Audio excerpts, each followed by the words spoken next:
Welcome to Beyond Wall Street, presented by Arixa Capital, where expert investors make their unique investment strategies easy to understand. I'm your host, Jan Brzeski, and today I'm with Glenn Solomon, managing partner of GGV Capital. We'll be discussing venture capital investing globally. Glenn, thank you so much for joining us today and for being available to explain your business and venture capital in general, which I think is a difficult type of investment for most people to understand how it works. So it's going to be exciting to hear what you have to say. So for starters, can you maybe explain your career background and how did you get into venture capital? So Jan, thanks so much for having me. It's a pleasure to be here and love what you're doing at Arixa Capital. My history with venture capital, I've been in the VC industry now for 25 years. Prior to that, I was at Stanford Business School, and prior to that, out of college, I held a couple of jobs in the financial industry. You and I first met back in our Wall Street days at Goldman Sachs many moons ago, and I also worked at a private equity firm learning to invest prior to going to business school, but really VC now for the last 25 years. And tell us about GGV Capital and what you do. So at GGV, we invest on behalf of our investors, who tend to be larger institutions, in startups that are founded by people who are trying to build companies of substantial value. We help them grow with the hopes of helping them fulfill on their dreams and ultimately anticipating exits down the road that will help pay return back to our investors. So your firm invests in venture capital across a variety of different parts of venture capital and also geographies. Can you explain that a little bit? So the business of venture capital has industrialized as more and more entrants have come into the market. And so specialization is really important. Here at GGV Capital, our focus is not on stage, which some other firms are focused on. So we are a multi-stage firm. We do seed investing, Series A, Series B. That's where we tend to focus in that earlier stage arena, but we can then scale with the companies that we invest in. Our latest fund is $2.5 billion. So we have plenty of capital to invest in companies as they continue to grow. Our focus is not geographic either. We have about 100 people in our firm, and we are investing actively in many regions of the world, certainly the US, but also Latin America, Southeast Asia, Asia more generally, Israel. These are all markets that we're active in, and we have, in many cases, feet on the street. Our focus is much more on vertical markets. And so as a team, we have 3 or 4 areas that we're always focused on. One is enterprise, and that's where I spend most of my time. And that's been a very hot segment over the past couple of years with the emergence of cloud as a real driver of growth and innovation. Consumer is another big effort for us globally. And there certainly has been a lot of activity there, and the pandemic has had a huge impact on how consumers make choices and acquire services and products. And then we have an area that we call smart tech, which you could think of as where hardware and software meet. And so things like robotics and drones and technology that incorporates artificial intelligence are areas that we invest in at a smart tech.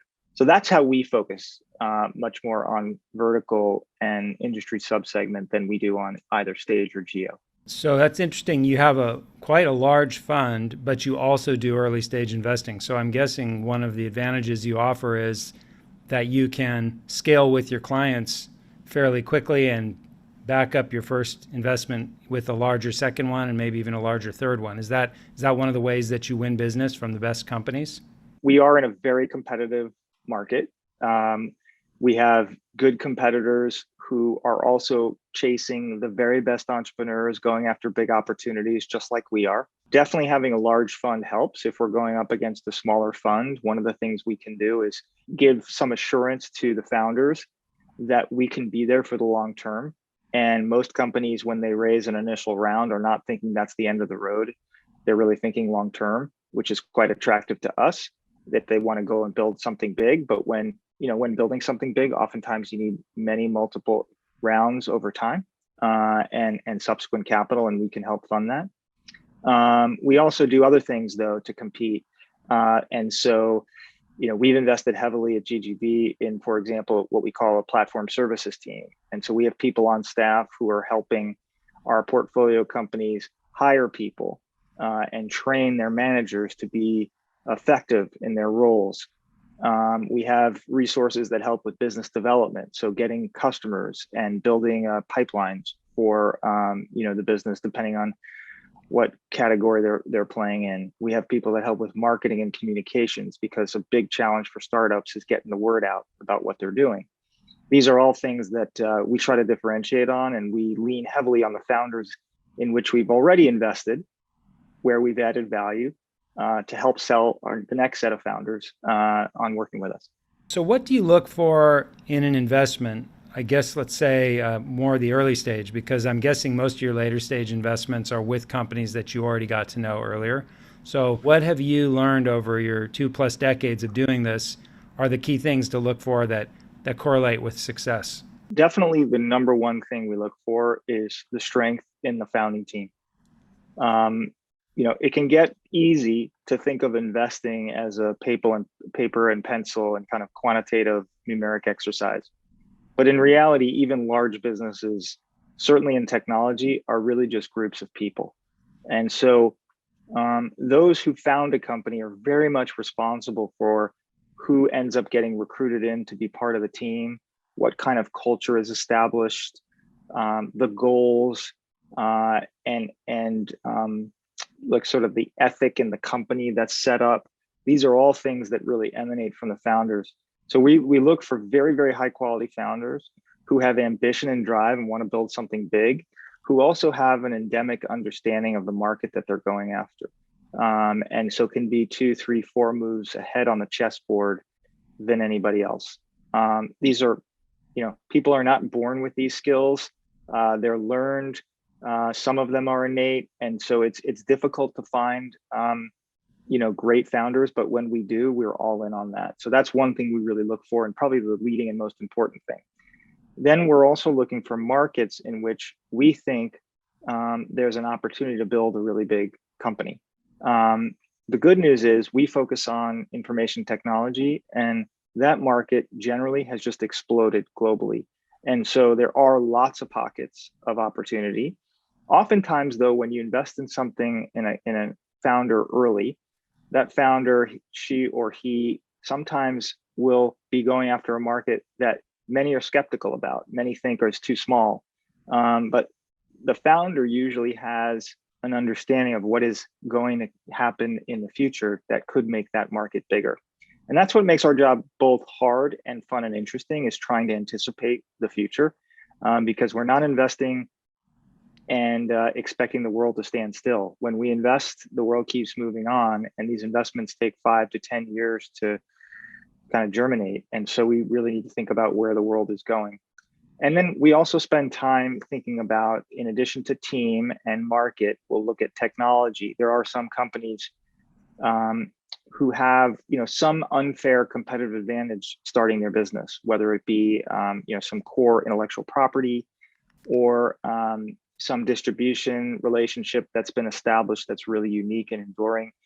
And so we will spend time trying to understand what will make a business unique and defensible over time as well. So those are some of the things we look for. So big tech has emerged in the last 10 years, and sometimes it seems as if Google and Facebook and Salesforce are sort of absorbing, and Microsoft are absorbing all these opportunities, and they have an unfair advantage. And yet now it seems like it's kind of boom times for venture capital at the same time. So what's happening with that? Is big tech taking away the opportunities from entrepreneurial companies, or are there just as many opportunities as ever? There are more opportunities now than ever, and big tech is trying to take opportunity away from small companies. Of course, that's natural. They're looking to expand their own markets. So this is an age-old question. It's sort of same circus with different clowns, maybe. Like I remember when I started in venture capital, the big question was, what's Microsoft going to do? What's IBM going to do? Can you compete with them? And nowadays, at least in enterprise investing, you have to ask a lot about what Microsoft is doing. So they're back. Certainly what Amazon and AWS are doing and what Google is going to do. So some of the names have changed, some remain the same, but the question still persists. How do you as an entrepreneur build a company that achieves what you want to achieve while fending off potential competition from larger players? The good news is that focus, we proved time and time again, is a very powerful weapon when going up against even bigger companies with more capital. And moving fast, moving with alacrity, and clear vision, oftentimes can be extremely effective. And we do have examples where larger companies have come in and really made life difficult for startups, but I'd say that's more the exception than the rule. Interesting. So the opportunity is as big as ever or bigger from what you're saying. I think so. I like to say that every company in the world now has become a software company. And we can see that across every industry, every company size, every geography. It's just becoming more and more important that you lead with a digital presence and satisfy your customers' needs in that way. Companies as far and wide as like Home Depot, who you wouldn't think of certainly as a software company, they have more software engineers writing more software at Home Depot than any of our startups today. Nike is hiring more software developers than they are shoe designers. Domino's Pizza is a fun example.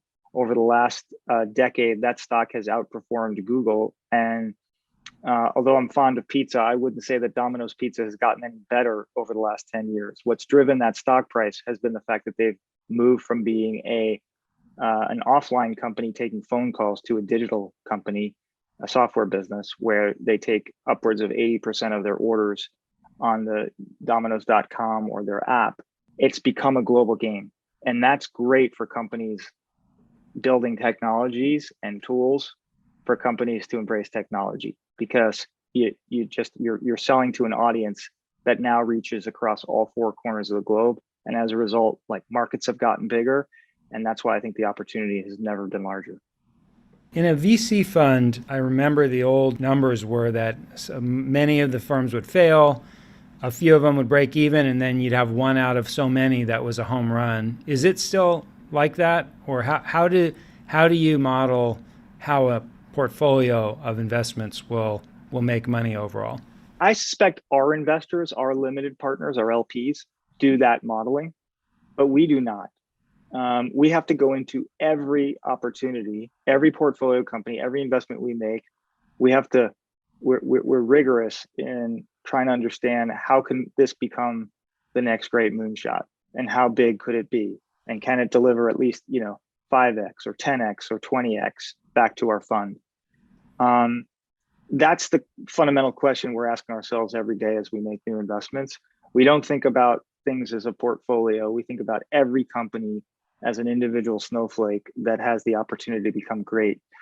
Now, over time, when looking backwards, it is true that some achieve amazing potential, even more than we thought they could, and some achieve solid results, and some do fail. But if we start with that assumption and invest that way, I suspect we'd end up with lots more failures than we typically have. So we really think about every company bottoms up. How can they be successful? Can you say, in general terms, out of 10 investments, how many of them in a typical fund are profitable? It's a matter of fact that in 2020, for example, GGV had 11 of our portfolio companies went public.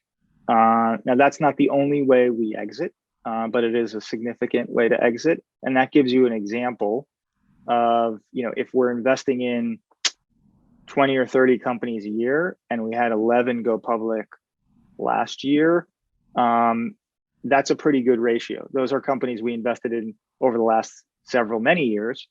But if we continue to have those kinds of numbers, our batting average is is quite good. We'll take that kind of performance any day. Now, it's not always going to be that good. And it is true that if you look across most funds, it may be that 20% of the investments drive 80% of the returns per fund. Of course, as I mentioned, we're shooting for 100% doing well. But then when you look backwards, after all said and done, you never get them all right. Outcomes are difficult to predict, and there are some that can become very sizable over time. For an individual or family that hasn't invested in the VC area before, how should they think about investing in that asset class? VC as an asset class, I think, is probably deserving of being in any sophisticated investors, overall diversified portfolio. But I want to be realistic about it. It's very dangerous to generalize, because every VC firm has a different strategy, different capabilities, and a different, history of returns. The work I've seen done on the industry from an academic level suggests that there's a huge difference in expected return for example, a fund that tends to perform in the top quartile versus a fund that tends to perform at median or certainly bottom quartile. And so you could say, oh, well, I'm just going to invest in top quartile funds. Well, those, not surprisingly, are the hardest to access. And also things change over time. So a top performing fund in one vintage or two vintages may not maintain that level of performance over time if there's team shifts or politics get in the way or strategies change, et cetera. And as we mentioned earlier, in technology, the markets always change. And so if a firm doesn't change along with it, there can be real problems. So that makes things tough. And then a second thing that makes things difficult is there is no barrier to entry, or very low barriers to entry in our business. So you'll see lots of new funds come in, maybe to pursue a specific strategy. And so it's difficult if you're just a casual investor in the space, or would like to invest in the space, some relatively small amount of capital, to figure out how you get diversification, or if not, where you want to kind of lay your bets, if you will. And so all those things need to be considered when you're thinking about the VC asset class. Is VC investing correlated or uncorrelated with traditional investments, if you had to say one or the other, or is it sort of midway in between? So one thing that's true about most VC funds, the gestation periods are pretty long, from the time of investment to the time of realization. And there are interim marks along the way, for sure. And so you can kind of get some sense for how the portfolio is performing over time based on what other people are paying to, invest in subsequent rounds of a company that is in a portfolio. But exits take time. So whereas at GGV, we might invest a fund over the course of 2 to 3 years, it's probably another 8 to 10 after the investment period that we're really finishing up exiting those companies. And so by definition, they're kind of not correlated to the market at any one specific point in time.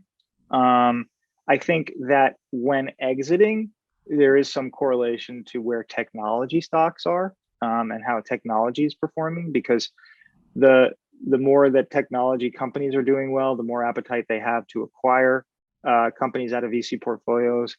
The better investors are doing with their public portfolios of technology stocks, the more they'll have an appetite for new IPOs. So there is some correlation there, but at the time we're investing versus the time we'll be thinking about exiting, there's so much of a gap in between that it's very difficult to know what those environments will look like. Okay, let's switch gears for a moment. You're based in Silicon Valley, but you invest globally. Do you feel like the formula that helped California thrive through our entire lives, is that fundamentally still in place, or are you seeing things that are really changing such that that's being disruptive, and it may and the best opportunities won't be here, and the best talent won't be here in the future? Silicon Valley remains a nexus of innovation, and there are and will continue to be a number of great startup companies that get launched, out of the valley, if you will. But what we're seeing is that the nexus of where companies are getting created and then where they're getting built has changed dramatically. And so while it's almost these days, it's very commonplace for tech companies in particular to hire globally and leave people where they are. Because if you're looking for software developers, for example, the best ones may be in Ukraine, they may be in St. Louis, they may be in Singapore, they could really be anywhere. And so, where is a company really located? In some cases, it becomes hard to tell because maybe the founders live in Silicon Valley, but maybe there's a development team in, Raleigh, North Carolina, and then a growing team in Latin America, and perhaps, distribution being built in Europe and Asia. That happens all the time. And so I think California and in particular the Bay Area has spawned other markets, other pockets of innovation. LA has certainly become one. You're seeing, amazing growth in Austin, Manhattan, just in the US, to name a few markets where there's a lot of startup activity. But also, it's not uncommon for me to spend my day talking to entrepreneurs in all places around the world. Germany and France and the UK and Italy and Spain in Europe, but also Singapore and Korea in APAC or Australia. I mean, I've had conversations with founders just this week or last couple of weeks in all those places. Okay, last two questions. What's your favorite thing about your job? My favorite thing about my job is the amazing people I get to work with, both the founders who are energetic and ambitious and have drive and see something that the rest of the world doesn't see and are getting up every morning to go build it. I just love being, helping empower those people to go fulfill on their dreams. It's a wonderful feeling. And also the great people I get to work with at GGV who are all aligned to try to do the same. That's the most fun part of my job. And what's the most challenging part of your job? Building companies is hard. And when you're a startup, nobody else is getting up in the morning trying to help you succeed. You're doing it alone. And there's a lot of entropy and there are competitors and there are, lots of reasons why you won't make it. And only maybe one or two reasons why you may make it. And so, working with founders who really understand that that's the devil's bargain they've gotten themselves into, and working like mad to try to, overcome all those obstacles, that's the hard part, but it's fun. Glenn, thank you so much for your time. That was very interesting. Thank you, Jan. Great to be here. I'm Jan Brzeski, and you've been listening to Beyond Wall Street.